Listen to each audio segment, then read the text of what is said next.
America के राष्ट्रपति पद की शपथ के बाद डोनाल्ड ट्रंप की मुश्किलें बढ़ गई हैं। दरअसल American federation of government employees और नॉन प्रॉफिट पब्लिक सिटीजन ने डिपार्टमेंट ऑफ गवर्नमेंट एफिशिएंसी योजना को लेकर ट्रंप के खिलाफ मुकदमा दायर कर लिया है।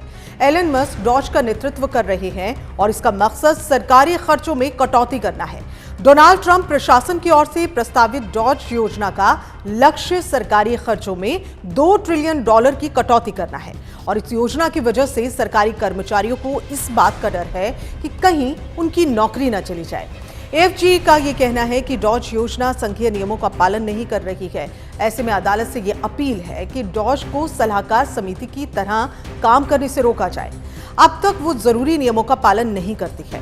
एलन मस्क को डिपार्टमेंट ऑफ गवर्नमेंट एफिशिएंसी की जिम्मेदारी सौंपी गई है और मस्क की भूमिका को लेकर चिंता इस बात की है कि उनकी योजनाएं सरकारी कर्मचारियों की नौकरियों और उनके हितों पर गलत असर डाल सकती है।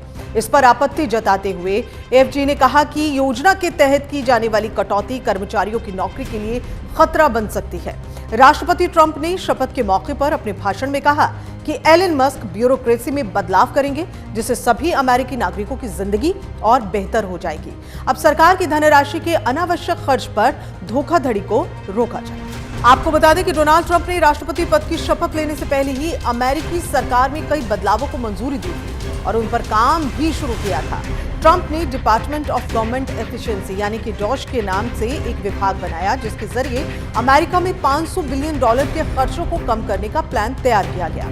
डोनाल्ड ट्रंप ने डॉज की कमान अपने दोस्त एलन मस्क को सौंपी है, जहां डॉज के जरिए विभागों और मंत्रालयों के खर्चों में कटौती की जाएगी। इसके तहत मुख्य रूप से हेल्थ केयर, बच्चों के लिए दी जाने वाली ग्रांट और एनएएससी के लिए बजट कम करने की बात की गई है और वहीं इसके साथ साथ फेडरल एजेंसियों में हो रही बर्बादी को कम करने और फेडरल स्ट्रक्चर की रीस्ट्रक्चरिंग पर भी काम किया जाएगा। अभी अमेरिका में तकरीबन 428 फेडरल एजेंसीज हैं, जिनमें से बहुत सी एजेंसियां ऐसी हैं जिनके बारे में लोगों ने सुना ही नहीं। अब ऐसे में डॉज के जरिए इन एजेंसियों की संख्या को घटाकर 99 करने की कोशिश की जाएगी।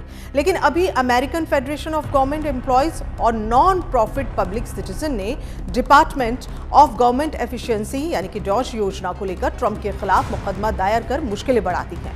अब देखना यह है कि कैसे डोनाल्ड ट्रंप की महत्वाकांक्षी योजना आगे बढ़ पाती है।